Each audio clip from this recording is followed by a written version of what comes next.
مين فرهدت طول الشهر ومش قادرة تشغل فرن ولا تبذل أي مجهود، بس نفسها تعمل ضيافة مبهرة تفرح بيها ولادها وضيوفها؟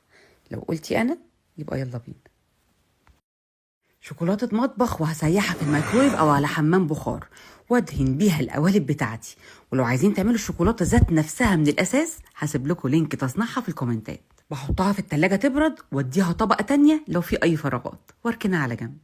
وتعالوا بقى بينا نعمل الحشوة، وهي مربى الحليب اللي مش هنحشي بيها الشوكولاتة بتاعتنا دي وبس، لا احنا كمان ممكن نستخدمها في حشو السابليه أو التمر المجدول مع كام حباية قهوة أو شوية مكسرات، وخلي ولادنا ياكلوه ويتخانقوا عليه وياخدوا قيمة التمر الغذائية الكاملة.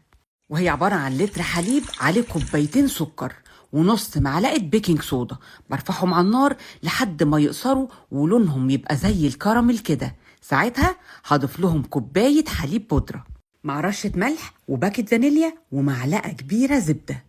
استمر في التقليب على نار هادية، ولو لقيت تكتلات ممكن استخدم الهاند بلندر.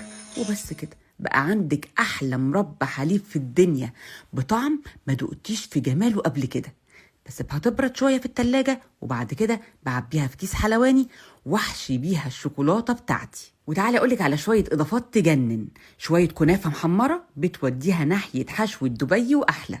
شويه بندق هيديكي طعم فريرو روشيه بالظبط. اما السوداني بقى فهيوديكي سكه سنيكرز واحلى. ونقفل على الجمال ده ببسكوته لطيفه، يا حبذا لو كانت دايجستيف. وممكن كمان نستخدم البسكوت السابليه، وهحط لكم اللينك بتاع طريقته في الكومنتات. كمان ممكن نستبدل البسكوت ببندق مكسر مجروش مع شويه ملفي. انتوا مش فاهمين بقى الميكس ده طعمه بيبقى عامل ازاي. وبنقفل على البسكوت بشوكولاته، وبعد ما تبرد نطلعها من القوالب ونرصها. وممكن بقى نمشي عليها بشكل عشوائي بخطوط من الشوكولاته من اي لون تاني بالشكل ده. رصي بقى الشوكولاته بتاعتك في شياله بسكوتات العيد اللي ممكن بفكره بسيطه جدا زي دي تجددي في اشكالها والوانها من غير ما تتدبسي في ثمنها.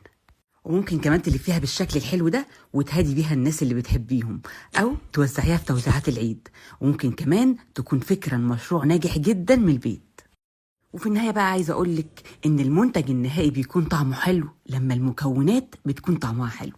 وعشان كده انا استخدمت في الفيديو ده كل منتجات عزبتنا الطبيعيه 100% والغنيه عن التعريف.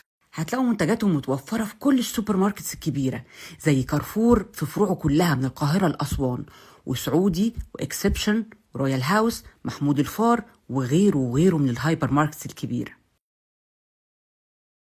وفي النهاية خالص أنا عايزة أقولك قريت مقولة كده وعجبتني قوي. المقولة دي بتقول: كلما ارتقى عقل الإنسان قلت رغبته في الضجة، فالعزلة ليست كآبة، والانطواء عن مجتمع ملوث دليل نضج وليس انطوائية. أتمنى لو الأفكار اللي قدمتها لكم عجبتكم تعملوا لي لايك وشير وتسيبوا لي كلمة لطيفة زيكم كده في الكومنتات عشان يوصلكم مني كل جديد. أنا شيماء البهي.